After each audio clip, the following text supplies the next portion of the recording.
जगन्नाथपुरी देश के पूर्वी छोर पर बंगाल की खाड़ी के किनारे पर बसा पूरी आस्था और पर्यटन का संगम है, जो ओडिशा की राजधानी भुवनेश्वर से 60 किलोमीटर की दूरी पर स्थित है।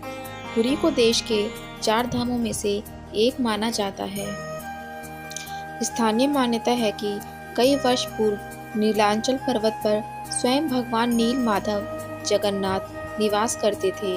एक दिन राजा इंद्रद्युम्न को रात में भगवान विष्णु ने उनको सपने में दर्शन देकर कहा कि नीलांचल पर्वत की एक गुफा के अंदर मेरी एक प्रतिमा है, जिसे नील माधव कहते हैं। प्रभु बोले, तुम एक मंदिर बनवाओ और उसमें मेरी यह मूर्ति स्थापित कर दो। नीलांचल पर्वत पर सबर का कबीला था, जिसका मुखिया विश्ववसु भगवान नील माधव का उपासक था और उसने मूर्ति को गुफा में छुपाकर रखा था। वह गुफा में उसकी पूजा करता था। राजा इंद्रद्युम्न ने अपने सेवक ब्राह्मण विद्यापति को मूर्ति लाने का कार्य सौंपा। विद्यापति ने मुखिया विश्ववसु की पुत्री से विवाह कर लिया। कुछ दिनों के बाद विद्यापति ने अपने ससुर विश्ववसु से भगवान नील माधव के दर्शन करने की इच्छा व्यक्त की। पहले तो विश्ववसु ने मना कर दिया, परंतु बाद में बेटे की जिद के कारण हाँ कर दी। विश्ववसु विद्यापति की आंख पर पट्टी बांधकर भगवान नील माधव के दर्शन कराने ले गया।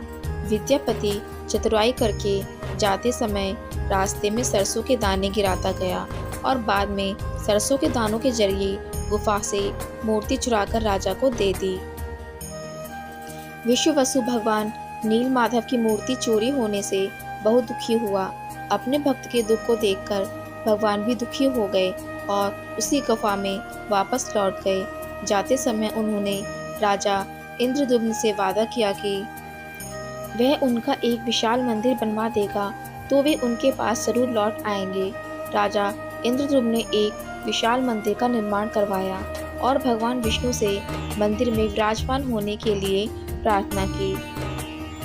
भगवान ने कहा कि द्वारका से बड़ा टुकड़ा समुद्र में तैरकर पुरी तक आ गया है, उससे तुम मेरी मूर्ति बनवाओ। राजा ने सेवकों ने टुकड़ों को तो ढूंढ लिया, पर वे सब मिलकर उसे उठा नहीं पाए। तब राजा ने सबर कबीले के मुखिया नील माधव के अनन्य भक्त विश्ववसु को उस भारी टुकड़े को लाने के लिए प्रार्थना की। सबको बहुत आश्चर्य हुआ जब विश्ववसु भारी भरकम लकड़ी को उठाकर मंदिर तक ले आए। राजा इंद्रद्युम्न ने उस लकड़ी के टुकड़े की प्रतिमा बनाने के लिए कई कुशल कारीगर लगाए, पर उन कारीगरों में से कोई भी लकड़ी में एक छेनी तक भी नहीं लगा सका। तब सृजन के देवता भगवान विश्वकर्मा एक बुजुर्ग व्यक्ति का रूप धारण करके आए। उन्होंने राजा से भगवान नील माधव की मूर्ति बनाने की इच्छा व्यक्त की और अपनी शर्त भी रखी कि वे 21 दिन में मूर्ति को एकांत में बनाएंगे। उन्हें कोई मूर्ति बनाते हुए नहीं देख सकता। राजा ने उनकी शर्त सहर्ष स्वीकार कर ली। अब लोगों को कमरे के अंदर से आरी, छैनी, हथौड़ी की आवाजें सुनाई दे रही थीं।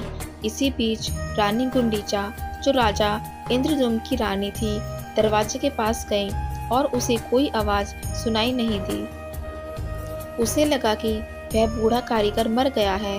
उसने घबराकर राजा को इसकी सूचना भिजवाई कि अंदर से किसी प्रकार की कोई आवाज सुनाई नहीं दे रही। राजा इंद्रद्युम्न को भी चिंतित हो गए।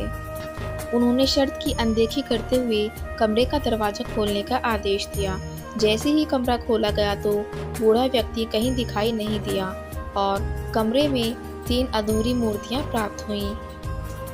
भगवान नील माधव, जगन्नाथ और उनके भाई के छोटे छोटे हाथ बने थे, लेकिन उनकी टांगें नहीं बनी थीं और सुभद्रा जी के तो हाथ पांव भी नहीं बने थे। भगवान जगन्नाथ ने उन्हें स्वप्न में दर्शन देकर कहा कि वे अब से काष्ठ की मूर्ति में ही प्रकट होकर भक्तों को दर्शन दिया करेंगे। राजा इंद्रद्युम्न ने इसे भगवान जगन्नाथ की इच्छा मानकर इन अपूर्व प्रतिमाओं को मंदिर में स्थापित कर दिया। इस प्रकार तब से भगवान जगन्नाथ और उनके भाई बहन इसी रूप में भक्तों को दर्शन दे रहे हैं। तो इसी कारण जगन्नाथ जी की मूर्तियाँ अधूरी बनी हुई हैं। जय जगन्नाथ।